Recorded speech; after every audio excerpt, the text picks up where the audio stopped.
C'era una volta in un centro culturale nella bella città di Padova una mostra che raccontava un mondo fantastico, un mondo in cui la fantasia si trasforma in arte.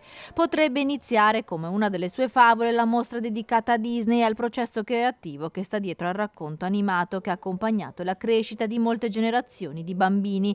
Al centro culturale San Gaetano di Padova, Disney, l'arte di raccontare storie senza tempo, accompagnati dai bozzetti di Biancaneve e i Sette Nani, dagli schizzi preparatori di Pinocchio, scopriamo come sono nati i volti della Sirenetta, di Hercules, Malefica, la Bella Addormentata, fino ai più recenti personaggi di Elsa e Anna di Frozen.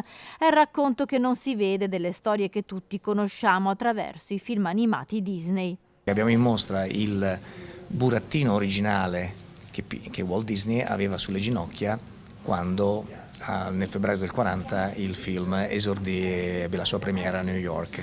È un burattino che fece uno dei puppeteer, del laboratorio degli grandi artigiani dello studio Disney, proprio per rendere visibile e tangibile questa esperienza disegnata e testimonianza anche del grande artigianato dello studio Disney, che aveva dei reparti con degli artisti e degli artigiani eccezionali che lavoravano fino ai più minimi dettagli il film. This exhibition is about storytelling.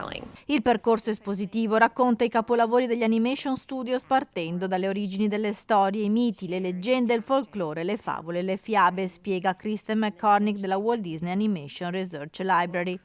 Una mostra per grandi e piccini per apprezzare le tecniche artistiche, come è cambiata l'animazione e immergersi in attività educative e divertenti per sentirsi sempre bambini. È una mostra colta, raffinata, individua target differenziati, un pubblico più attento alle dimensioni del disegno, ovviamente è pensata specificamente per i bambini e le famiglie, c'è una fortissima dimensione interattiva, quindi è un viaggio dentro l'universo immaginario. Già tantissime le prenotazioni per vedere l'esposizione che resterà a Padova fino al 23 di febbraio.